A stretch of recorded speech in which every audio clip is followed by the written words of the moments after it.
지금부터 내가 해주는 얘기 들어주겠니? 믿어주겠니? 옛날 어느 나라에 함께 살았던 왕자와 왕의 이야기. 언제부턴가 그 나라에는 몹쓸 병이 돌고 있었대. 사랑과 용서보다 미움과 싸움이 커져만 가는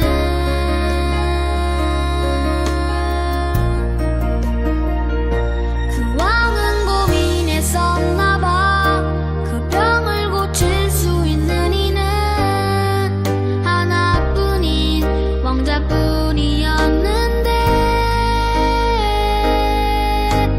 그걸 모르는 어리석은 백성이 왕자님을 해치게 될 것을 알았던 거야. 그때 왕자님이 말했대. 사랑하는 저들을 위해서 제 영혼을 아버지께 드려요. 당신의 사랑, 그 위대하신 사랑을 전하러 그 어디든 맨발로 찾아갈게요. 사랑을 나눠줄게요.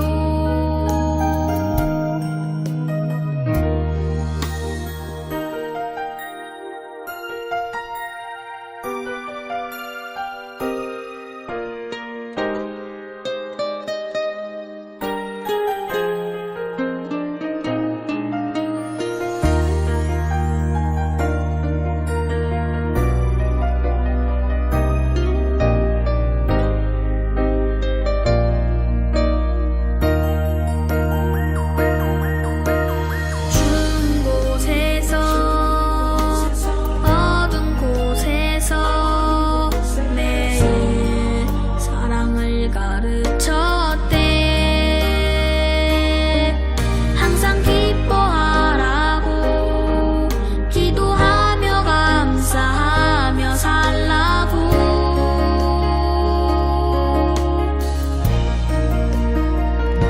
그러던 어느 날이었지. 어리석은 백성들이 그만 왕자님을 해치고야만 거야. 하늘도 울고 세상도 울었지만 왕자님은 기도했대. 저들을 용서하라고. 그제서야 모두 알았지. 우릴 위해 이곳에 오신 걸. 우릴 위해 눈물 흘리셨단 걸. 그분의 사랑, 그 위대하신 사랑을 배우고 다시 오실 그날을 기다렸는데 또 시간은 점점 흐르고 그 기억은 멀어져 가면서 우리들은 다시 잊어가나 봐. 그분의 사랑, 그 위대하신 사랑을 우리는 언제까지나 항상 기억해야 해. 가슴에 새겨둬야 해.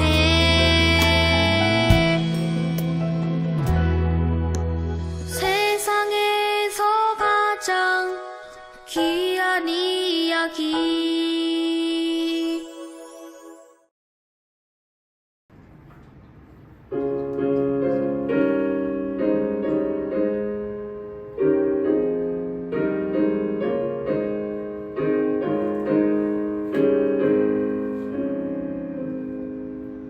예수 우리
네, 우리 교동문 21번 시편 34편 함께 교독하도록 하겠습니다.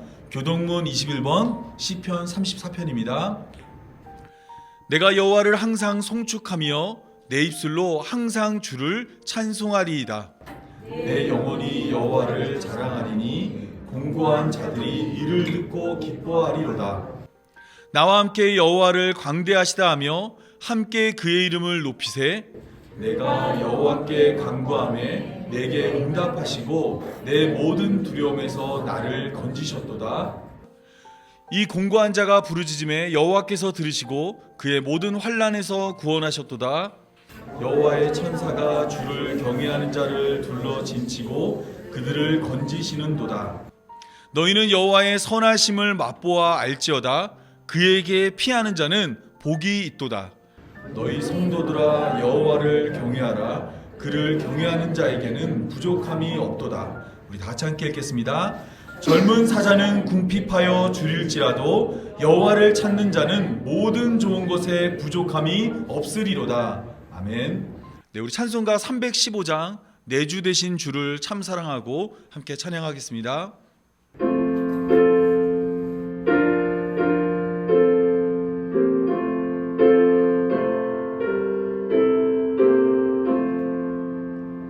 내 주 되신 주를 참 사랑하고 곧 그에게 죄를 다 고합니다. 그 은혜를 주신 내 예수시니 이전보다 더욱 사랑합니다. 주 날 사랑하사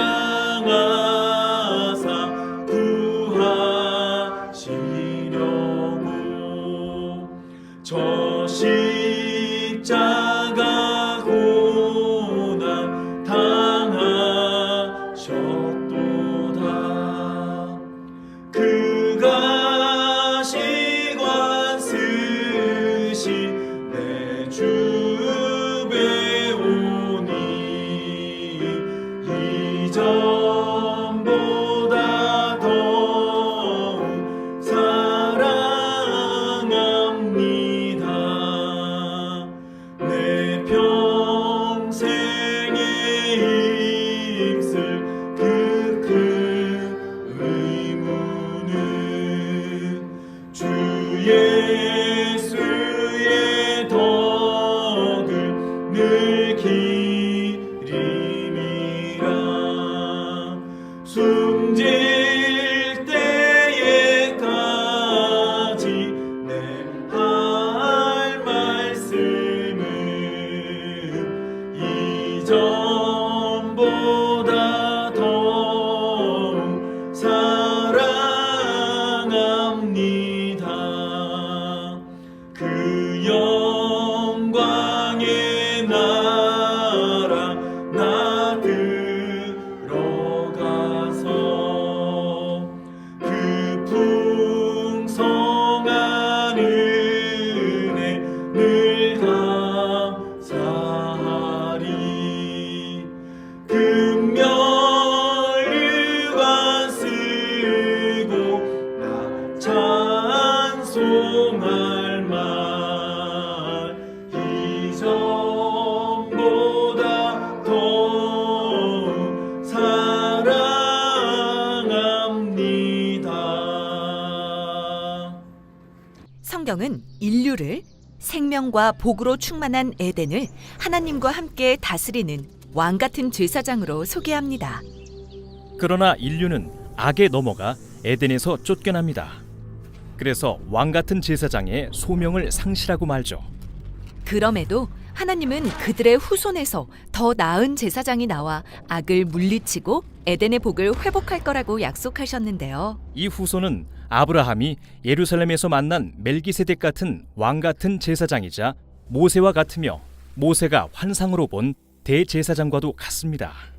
또한 다윗과도 같고 다윗이 시편 110편에서 주님이라고 부르는 제사장 같은 왕이기도 한데요. 이들 모두는 예수님, 즉 실패한 인류를 위해 고난받고 죽으신 궁극의 왕 같은 제사장을 예표합니다. 인류가 그 소명을 회복하도록 말이죠. 예수님이 부활하신 지 한 달쯤 후 제자들은 예수님이 승천하시는 걸 목격합니다. 네, 이스라엘의 소망과 예수님의 이야기가 성취되는 순간이었죠. 예수님이 하나님이 거하시는 하늘 성전에서 만유의 왕 같은 제사장으로 높임받으신 거예요. 예수님은 제자들에게 하나님의 임재가 그들을 미래로 인도하실 때를 기다리라고 하셨는데요. 오순절 기간 예루살렘에 모여있던 제자들에게 하나님의 영이 내려와 이들은 하나님의 임재로 가득한 작은 성전이 됩니다. 작은 성전이요? 네, 과거에는 하나님이 성막, 이후엔 성전에 거하셨다면 이제는 예수님을 따르는 사람들의 몸이 하나님이 거하시는 성전이 된 거죠. 그 자리에 있었던 베드로는 후에 이렇게 말합니다. 살아있는 돌과 같은 여러분, 신령한 집으로 세워지십시오. 여러분은 왕 같은 제사장들입니다. 다 함께 성전을 이룬다는 거군요.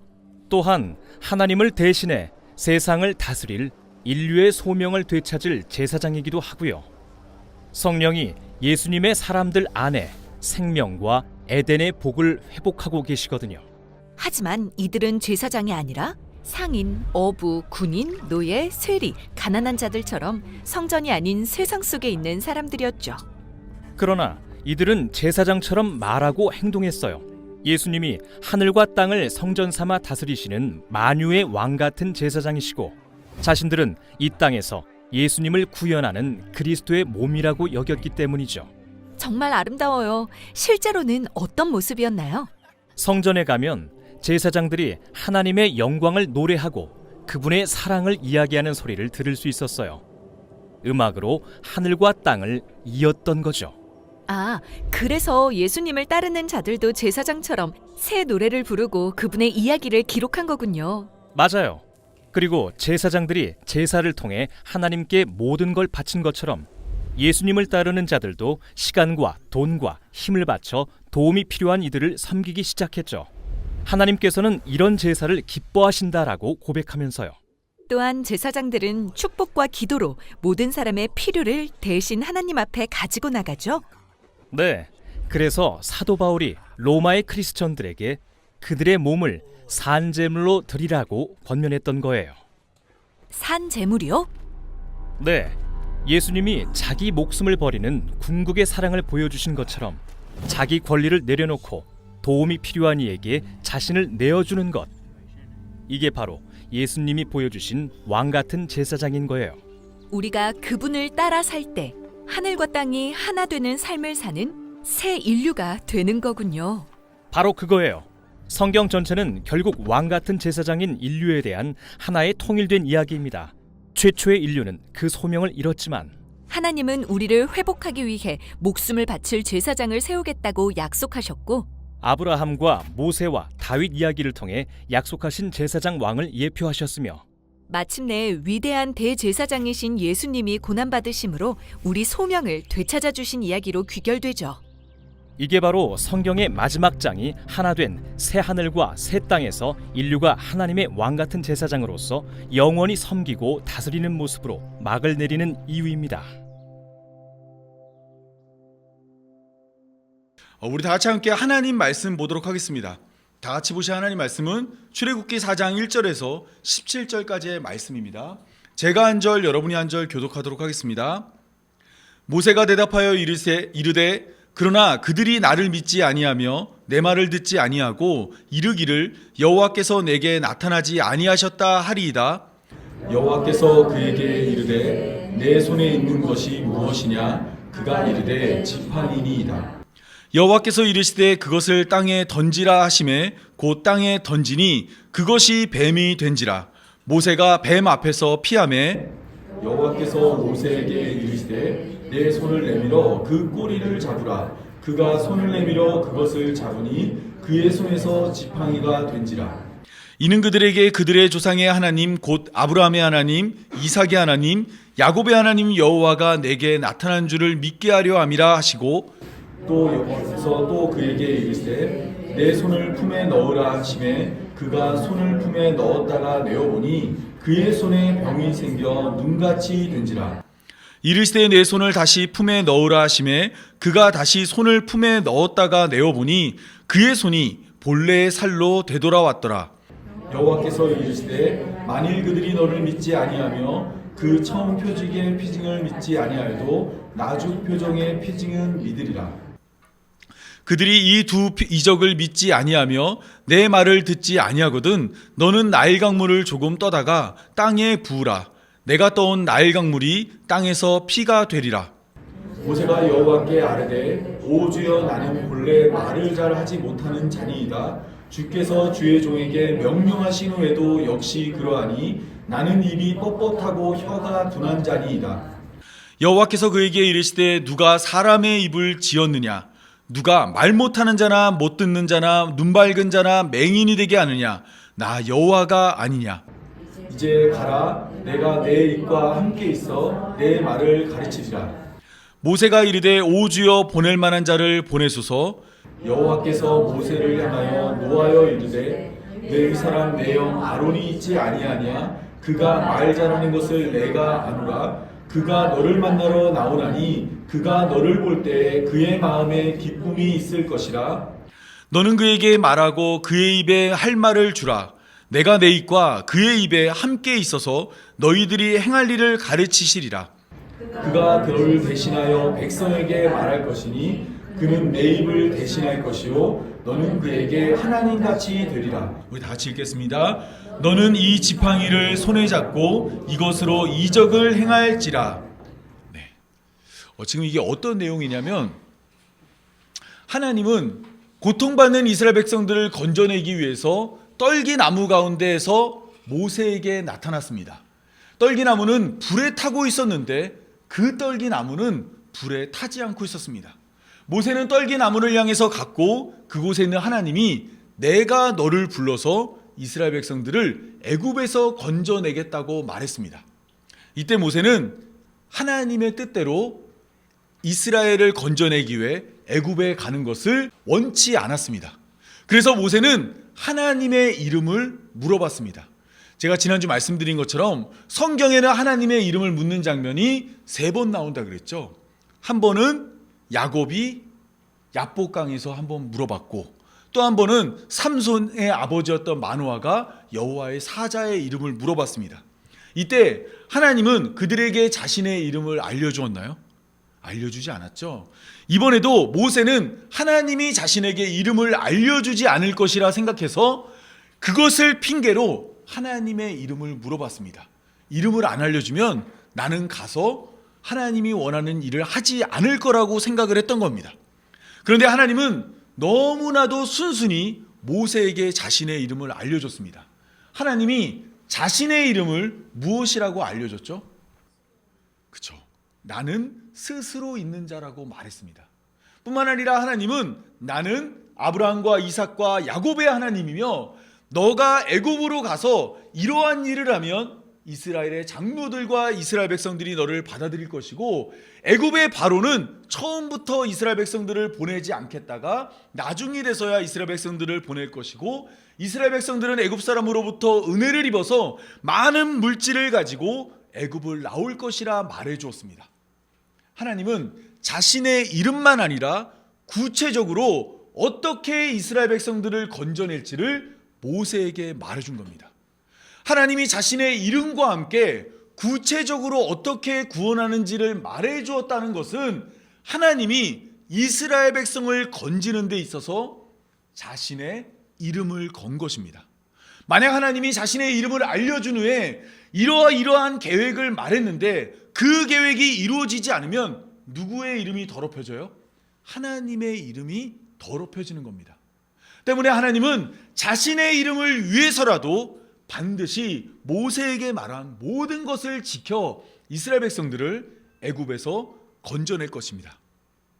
여러분, 하나님은 이처럼 이스라엘 백성들을 건져내는데 자신의 이름을 걸었습니다. 그러면 모세는 하나님의 말씀을 믿고 이스라엘 백성들을 건져내기 위해 애굽으로 가야 합니다. 그런데 오늘 본문 출애굽기 4장 1절을 보면 모세는 이번에도 하나님의 요구를 거절하는 모습을 보여주고 있습니다. 우리 다 같이 한번 읽도록 하겠습니다. 출애굽기 4장 1절입니다. 모세가 대답하여 이르되 그러나 그들이 나를 믿지 아니하며 내 말을 듣지 아니하고 이르기를 여호와께서 내게 나타나지 아니하셨다 하리이다. 지금 모세는 하나님의 이름을 알게 됐어요. 그래서 이스라엘 백성들에게 가서 하나님의 이름은 여호와이고 그는 스스로 있는 자라고 이야기한 다음에 내가 하나님의 보냄을 받아서 여기에 왔다라고 이야기를 한다면 이스라엘 백성들이 나를 믿지 아니하고 내 말을 듣지 아니하고 내 앞에 여호와가 나타나지 않았다고 말할 거라고 하였습니다. 여러분, 실제로 모세가 이 이스라엘 백성들을 찾아갔어요. 그리고 난 다음에 그들에게 여러분 모여보십시오. 하나님의 이름은 스스로 있는 자인데 그가 나를 여기에 보냈고 그가 여러분의 고통을 알고 계시고 여기서 여러분을 건져낼 겁니다라고 이야기하면 이스라엘 백성들이 순순히 모세의 말을 들을까요? 저라면 의심할 것 같아요. 저라면 믿지 않을 것 같아요. 모세도 마찬가지로 현실적인 걱정과 염려를 했습니다. 그렇다면 이러한 모세의 걱정과 염려를 없앨 수 있는 방법은 무엇일까요? 하나님이 모세에게 기적을 행할 수 있는 능력을 주셨습니다. 모세는 이스라엘 백성들에게 가서 3가지 기적을 행하여 그들로 하여금 하나님이 모세와 함께 있음을 나타내게 하신 것입니다. 이때 첫 번째 이적은 지팡이와 뱀에 대한 이야기입니다. 하나님은 모세에게 그가 들고 있던 지팡이를 땅에 던지라고 말했습니다. 그랬더니 땅에 떨어진 지팡이가 갑자기 뱀으로 변했어요. 하나님은 모세에게 뱀의 꼬리를 잡으라고 말했더니 뱀의 꼬리를 잡았을 때 이 뱀이 다시 지팡이가 되었습니다. 여러분, 하나님은 왜 모세에게 이러한 이적을 보여주신 것일까요? 우리 같으면 손에서 금은보화가 튀어나오거나 아니면 하늘을 나는 능력을 주어서 한번 공중 부양을 하면 하나님이 모세와 함께함을 확인할 수 있을 텐데 하나님은 왜 지팡이를 던지면 뱀이 되고 뱀의 꼬리를 잡으면 지팡이가 되는 기적을 보여줬을까요? 여기에는 특별한 의미가 있습니다. 여러분, 세상에서 모세가 가장 두려워하는 사람은 누구였을까요? 이 당시에 모세가 애굽의 바로죠. 모세는 40살의 나이에 히브리 사람을 구하기 위해서 애굽 사람을 죽였어요. 그리고 이 일을 알게 된 애굽의 바로는 모세를 잡아 죽이려 했습니다. 이 일로 말미암아 모세는 미디안 광야로 도망쳤고 그곳에서 40년을 보냈어요. 그런데 당시에 애굽의 바로의 머리에는 우레우스라는 왕관이 씌워져 있는데 이 왕관은 뱀의 형상을 하고 있습니다. 그래서 우리가 여러 번 살펴본 것처럼 이 그림에 보이시죠? 이 왕관에 뱀이 있죠. 따라서 뱀은 누구를 상징하고 있냐면 애굽의 바로를 상징하고 있는 거예요. 지금 모세는 40년 동안 애굽의 바로를 피해 다녔습니다. 그런데 지팡이를 던졌더니 그의 앞에 누가 나타난 거예요? 애굽의 바로를 담고 있는 뱀이 나타난 겁니다. 때문에 모세는 뱀이 된 것을 보고 모세가 뱀 앞에서 피했습니다. 마치 40년 전에 미디안 광야로 도망친 것처럼 지금도 모세는 뱀 앞에서 도망을 친 겁니다. 이때 하나님이 모세에게 명령을 합니다. 어떤 명령을 하냐면 내 손을 내밀어 뱀의 꼬리를 잡으라고 말했습니다. 여러 번 말씀드리지만 뱀을 잡을 때는 어디를 잡아야 되죠? 네, 머리를 잡아야 돼요. 꼬리를 잡으려다가는 뱀이 입을 벌려서 사람의 다리나 자신의 꼬리를 잡는 손을 물 수가 있습니다. 그럼에도 불구하고 하나님이 모세에게 꼬리를 잡으라고 말한 것은 모세로 하여금 믿음의 능력을 보여주기 위해서입니다. 모세는 미디안 광야에서 40년을 생활하며 뱀을 제압하기 위해서는 뱀의 꼬리가 아닌 뱀의 머리를 잡아야 한다는 것을 알고 있었습니다. 모세가 광야에 살면서 양을 키우면서 많은 뱀들을 봤을 거 아니에요. 그때마다 모세는 꼬리를 잡아서는 안 되고 머리를 잡아야 하는 것을 알고 있었어요. 그런데 하나님이 지금 모세에게 뱀의 꼬리를 잡으라고 말을 했습니다. 이 말을 지키기 위해서는 모세는 믿음을 가지고 뱀의 꼬리를 잡아야 돼요. 믿음이 없이는 뱀의 꼬리를 잡을 수가 없고 뱀의 머리를 잡게 됩니다. 이때 모세는 하나님의 말씀을 믿음으로 그가 가장 두려워했던 바로의 형상을 담고 있는, 바로를 담고 있는 뱀의 꼬리를 잡았습니다. 그랬더니 이 뱀이 무엇으로 변했죠? 지팡이로 변한 것입니다. 여러분, 지팡이는 과거로부터 오늘에 이르기까지 지팡이는 무엇을 상징하냐면 약함을 상징합니다. 힘들고 나이 들고 약한 사람이 지팡이를 짚고 다녀요. 젊고 힘있고 능력 있는 사람은 지팡이를 가지고 다니지 않습니다. 그런데 모세는 80세의 나이가 돼서 하나님의 산 호렙에 오르며 지팡이를 의지해서 간신히 그 산을 올라갔어요. 그런데 하나님이 이 지팡이를 통해서 뱀이 되게 하였고, 모세가 믿음으로 그 지팡이의 꼬리를 잡았을 때 그 뱀이 모세의 손에서 다시 지팡이가 되었습니다. 믿음으로 말미암아 뱀이었던, 이 바로와 같은 뱀이었던 뱀의 모습이 사라지고 이 지팡이는 본래의 지팡이의 모습을 하게 된 거예요. 사실 오늘 본문으로 돌아가면, 오늘 본문에 하나님이 모세를 만났을 때 모세에게 물어보죠. 그 내 손에 있는 것이 무엇이냐라고 하나님이 모세에게 물어봤어요. 하나님이 이거 몰라서 물어본 걸까요? 하나님 알고 계셨어요. 알고 계심에도 모세에게 이렇게 물은 것은, 지금 너의 지팡이를 통해 네가 믿음을 발휘하면 하나님이 놀라운 일을 하겠다라는 것입니다. 이 지팡이가 어떻게 앞으로 바뀌냐면, 오늘 보면 마지막 절이었던 17절을 보면 너는 이 지팡이를 손에 잡고 이것으로 이적을 행하라고 하나님이 말씀하였습니다. 그리고 모세가 그의 가족을 이끌고 애굽으로 갈 때 이 지팡이는 더 이상 모세의 지팡이가 아니에요. 출애굽기 4장 20절은 모세가 하나님의 지팡이를 손에 잡았다고 말합니다. 이전까지는 모세라는 약한 사람을 도와주는 그 지팡이가, 모세가 이제 믿음을 발휘했더니 하나님의 지팡이가 되었어요. 그리고 이 지팡이를 통해서 모세는 애굽에 들어가 많은 기적과 이적을 행합니다. 모세가 지팡이를 던지면 뱀이 되고 나일강을 치면 나일강이 피로 변하며, 모세가 지팡이를 잡고 팔을 펴면 물 가운데서 개구리들이 올라오고, 지팡이를 들어 땅에 티끌을 치면 그것이 온 땅에서 이가 되며, 지팡이를 하늘로 들면 동풍과 함께 메뚜기가 떼가 나타나고, 지팡이를 들고 손을 바다 위로 내밀면 홍해가 갈라집니다. 따라서 첫 번째 이적은 약함의 상징인 지팡이를 강함으로 인도하는 하나님을 믿음으로 애굽의 바로를 두려워하지 말라는 하나님의 가르침이 담겨 있습니다. 모세가 믿음이 없어서 그냥 땅바닥에 지팡이를 내려놓을 때는 그가 가장 두려워하는 애굽의 바로가 되지만, 믿음으로 뱀의 꼬리를 잡았을 때는 하나님의 능력이 나타나는 지팡이가 됨을 첫 번째 이적을 통해 알려주신 것입니다.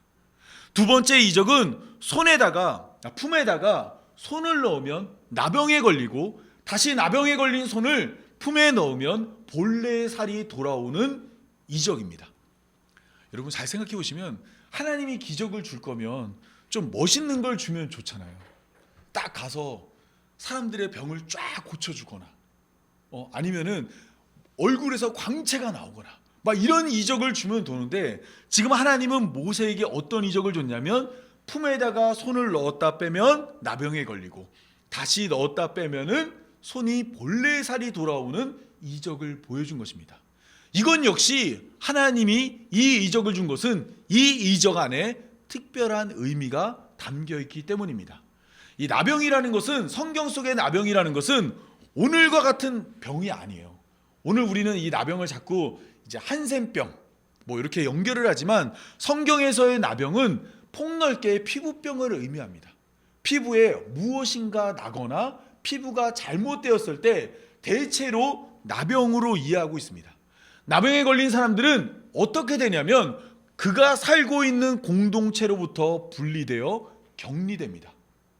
당시의 나병은 전염병으로 알려져 있기 때문에 이 병에 걸린 사람들은 더 이상 그가 속한 공동체의 사람들과 살 수 없는 것입니다. 그가 공동체와 살기 위해서는 그가 걸렸던 나병에서 치유함을 받아야 합니다.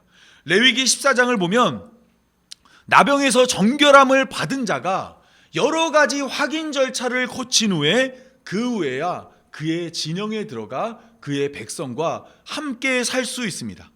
나병에 걸린 상태로는 그의 공동체와 함께 살 수 없는 것이고 나병에 나았을 때만 그의 공동체와 함께 살 수 있는 것입니다. 따라서 두 번째 이적은 부정함으로 쫓겨난 자가 정결함으로 돌아옴을 의미하고 있습니다. 모세는 애굽 사람을 죽인 일로 나병에 걸린 사람처럼 이스라엘 공동체로부터 분리되어 미디안에 격리되었습니다. 이스라엘 백성으로는 홀로 그 땅에 거하며 나병에 걸린 사람처럼 혼자 살고 있었어요.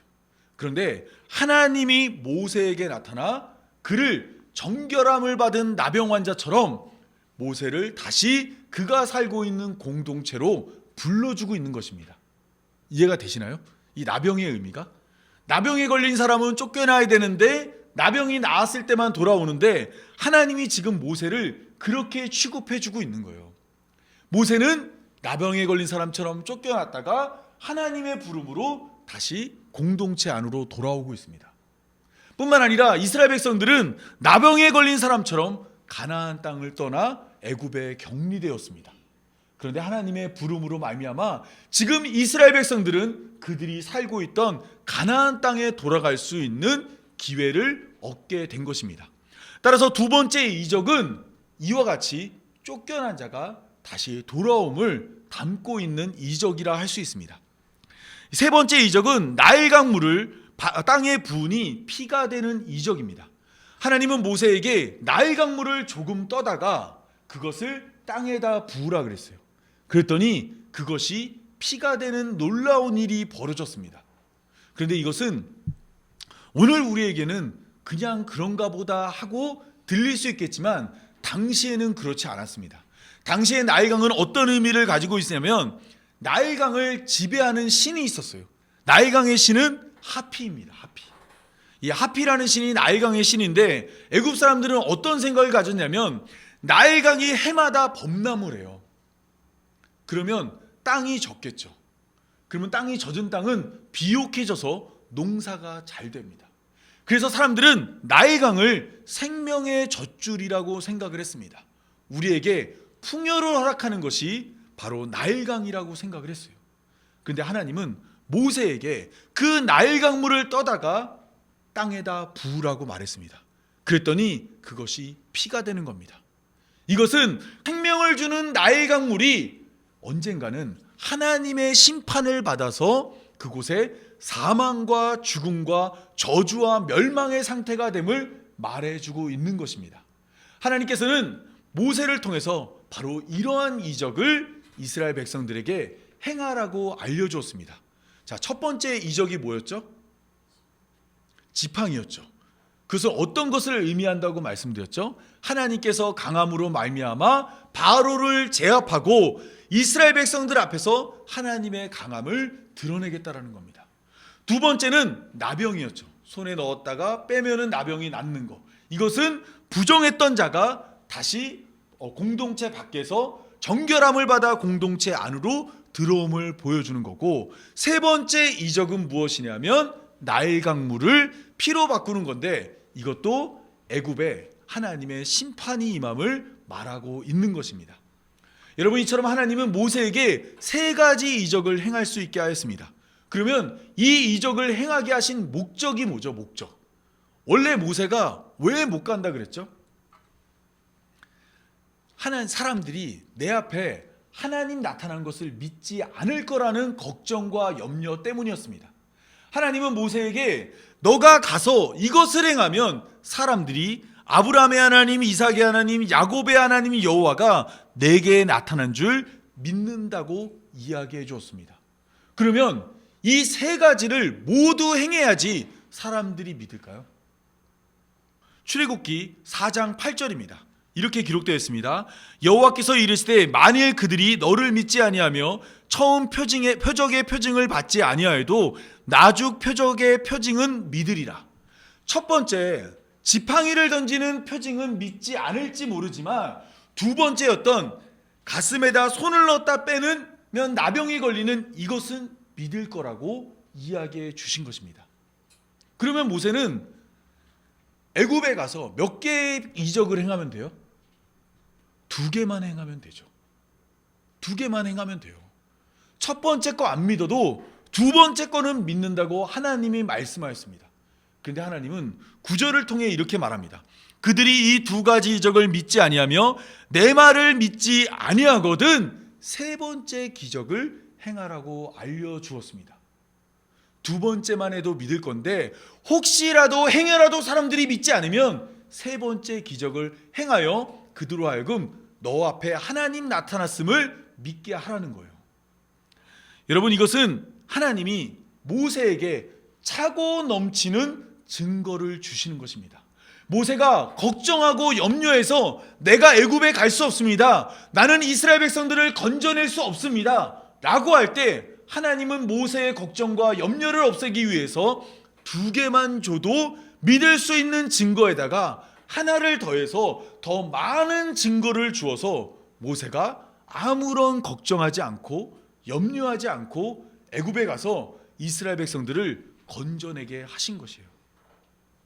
여러분, 하나님이 모세를 설득하기 위해서 열심히 하시는 모습이 보이나요? 하나님이 얼마나 모세를 사용하고 싶어 하는지 여러분 보이시나요?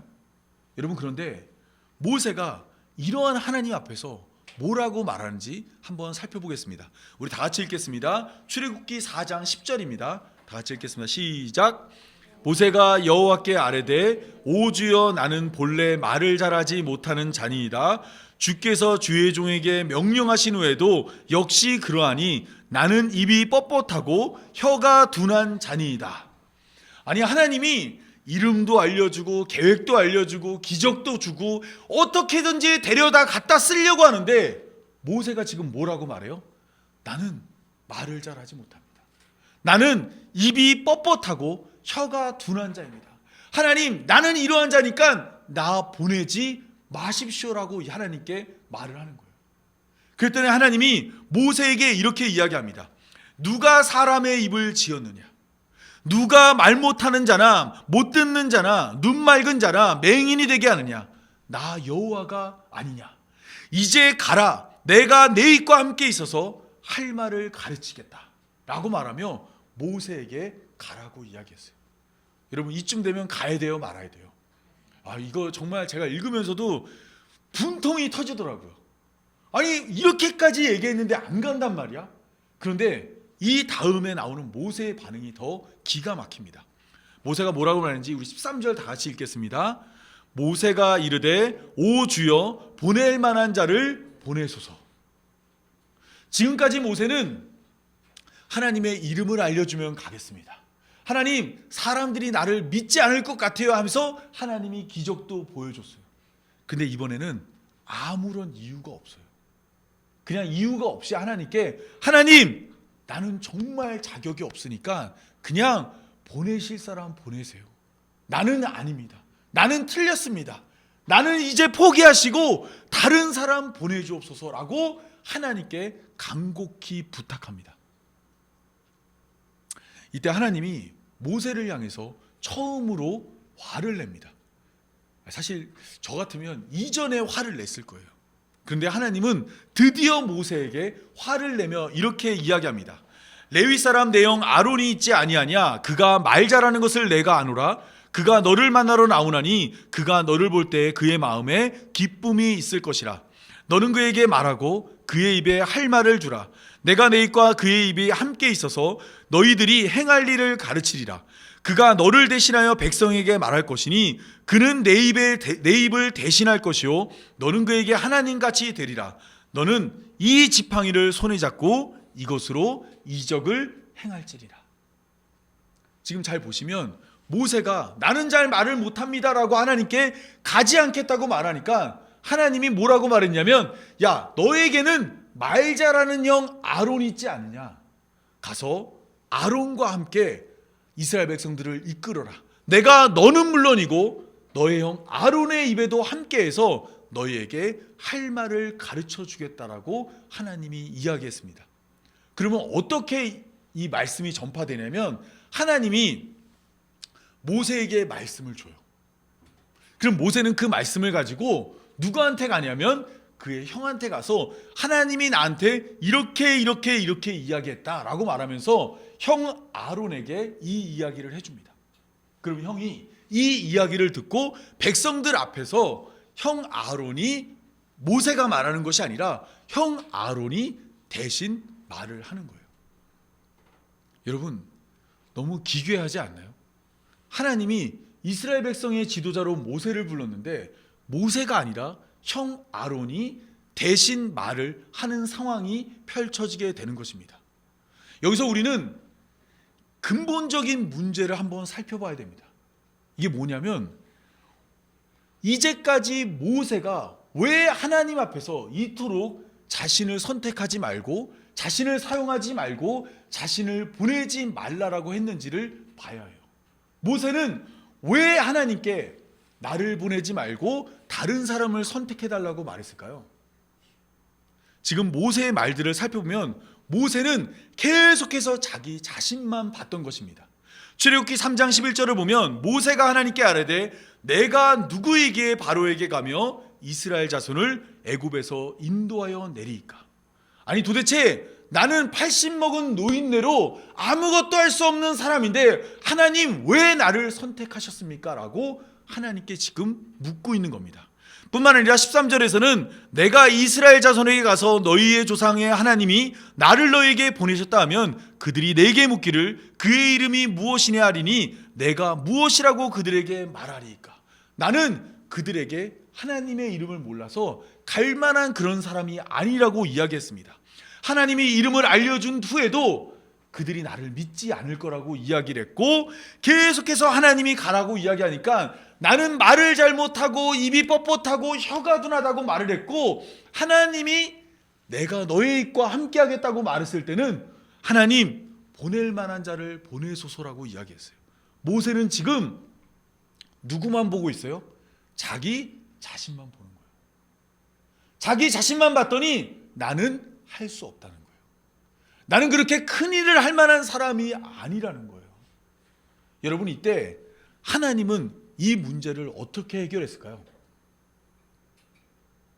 어떻게 해야 모세가 자신감을 가지고 하나님의 말씀에 순종할 수 있을까요? 얼핏 드는 생각은 모세의 나이를 젊게 해주고 모세에게 힘을 주고 모세에게 권력을 주고 모세에게 능력을 허락해서 모세라는 사람을 탁월하게 만들어 그가 이스라엘 백성들을 건져낼 만한 자로 만들면 모세가 당당히 갈 것처럼 보입니다. 그러나 하나님은 그렇게 일하시지 않으세요. 하나님은 계속해서 자신만 보는 모세에게 계속해서 자기 자신을 소개했습니다. 출애굽기 3장 6절을 보면 나는 내 조상의 하나님이니 아브라함의 하나님, 이삭의 하나님, 야곱의 하나님이라고 이야기했어요. 그리고 내가 반드시 너와 함께 있을 것이라고 말을 했고 나는 스스로 있는 자고 이 스스로 있는 자가 내가 너를 보냈다고 말하게 하였습니다. 뿐만 아니라 우리의 입을 만드시고 또한 우리의 모든 상황과 환경과 배경을 만드시는 분이 누구냐라고 물은 다음에 나 여호와가 아니냐, 나를 믿고 제발 가라고 하나님이 말씀하신 거예요. 여러분 여기에는 하나님의 백성이 되는 놀라운 비밀이 있습니다. 그것은 무엇이냐면 나를 바라볼 때는 우리는 결코 스스로 하나님의 백성이 될 수 없습니다. 하나님은 계속해서 이러한 자에게 자신을 소개하는 거예요. 나를 믿어라. 내가 해줄게. 내가 건져줄게. 내가 너와 함께 한다는 말을 통해서 그를 하나님의 백성으로 지금 부르고 계신 것입니다. 저는 오늘 본문을 보면서 무슨 생각을 했냐면 아니 우리 같으면 모세를 당장에 포기했을 것입니다. 그리고 모세를 대신에 누구를 선택했을까요? 아론을 선택하는 게 낫죠. 왜냐하면 아론은 말을 잘하거든요. 말을 잘하는 아론을 선택했다면 하나님이 훨씬 더 쉽게 이스라엘 백성들을 건져내지 않았을까? 또한 아론은 지금 어디에 있어요? 애굽에 있죠. 그곳에 있는 아론을 불렀다면 더 빠르게 이스라엘 백성들을 건져낼 수 있었을 것입니다.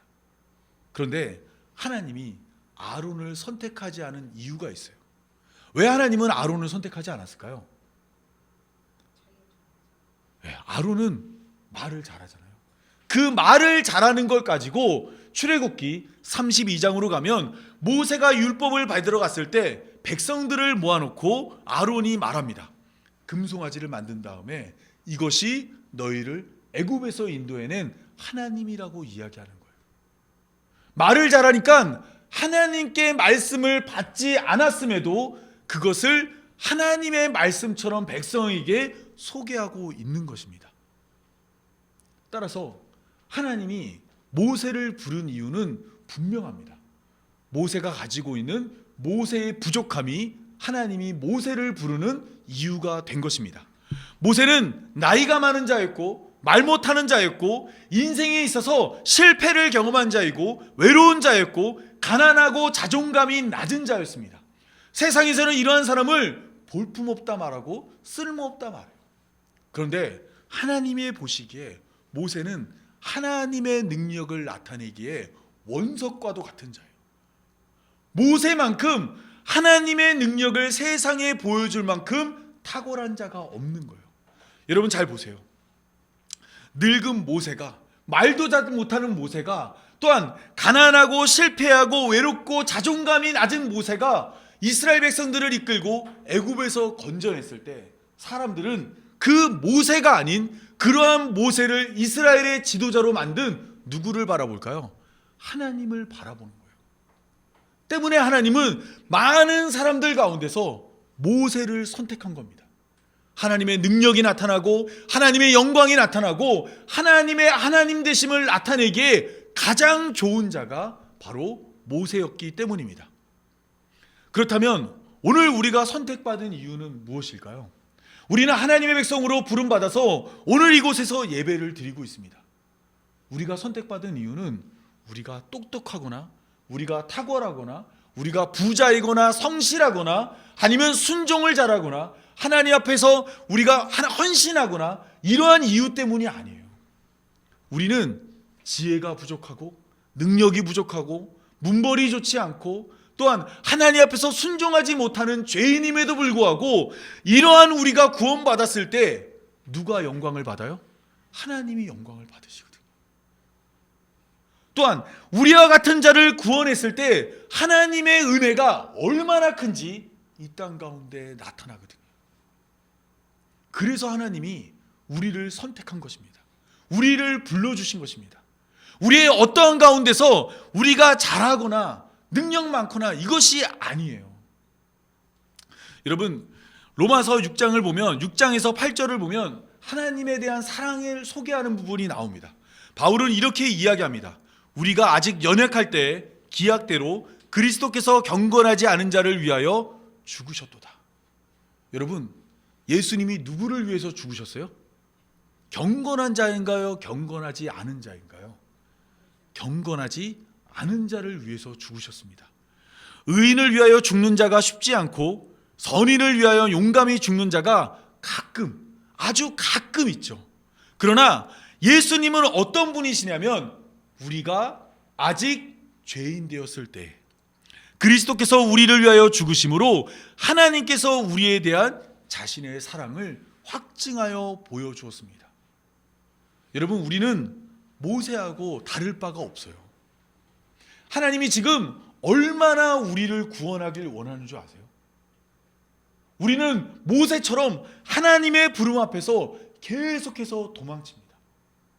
이리 오라 그러면 멀리 가라고, 또 나는 말을 잘 못한다 그러고, 또 주일에는 할 것이 많다 그러고, 잠도 자야 되고 사업도 해야 되고 돈도 벌어야 되고 여러 가지 이유로 하나님의 부름에 귀를 막고 등을 돌리고 도망을 칩니다. 그럼에도 불구하고 계속해서 모세에게 많은 능력으로 모세와 함께하고 계속해서 모세를 찾아오고 만나주고 불러주시는 그 하나님은 우리를 포기하지 않고 계속해서 우리를 건져내기를 원하십니다. 오르자면 오늘 우리는 지금 우리의 삶에서 우리를 찾고 있는 하나님을 외면하며 돌아보지 않고 하나님으로부터 등을 돌리고 있을 수 있습니다. 그러면 우리들은 포기해버려요.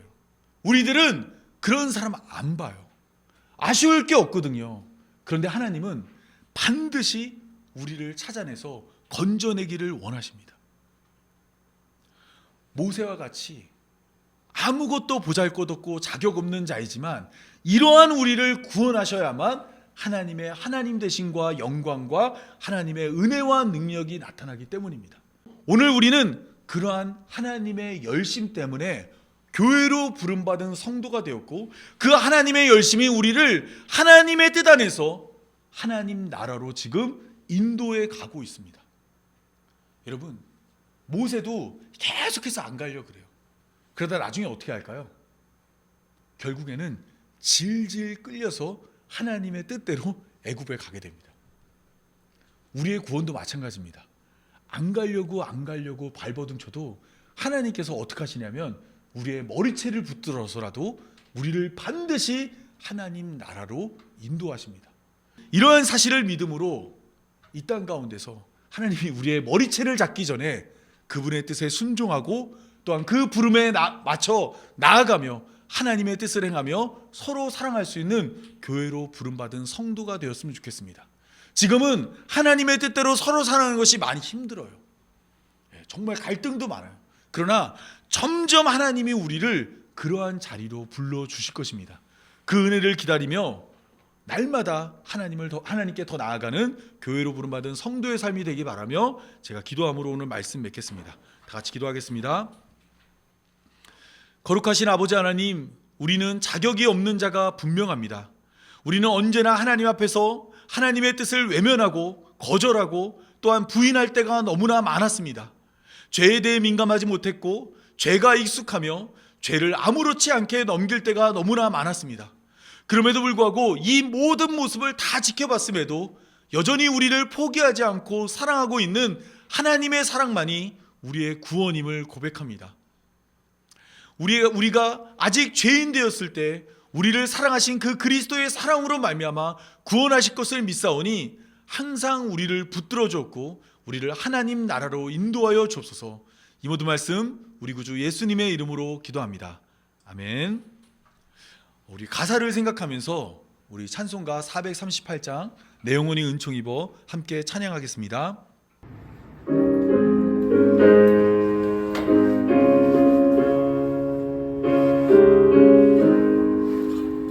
내 영혼이 은총 입어 내 영혼이 은총 입어 중한 죄짐 벗고 보니 슬픔 많은 이 세상도 천국으로 화하도다.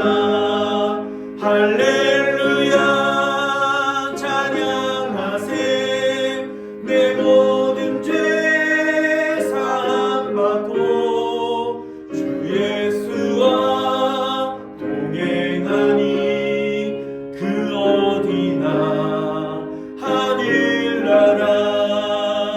주의 얼굴 뵙기 전에 멀리 뵈던 하늘나라 내 맘속에 이루어지니 날로 가깝도다.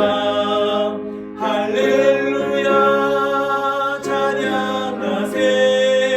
내 모든 죄 사함받고 주 예수와 동행하니 그 어디나 하늘나라.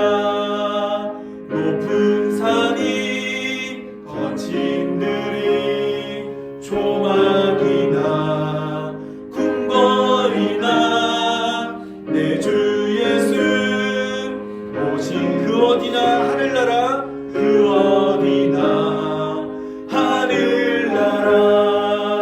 할렐루야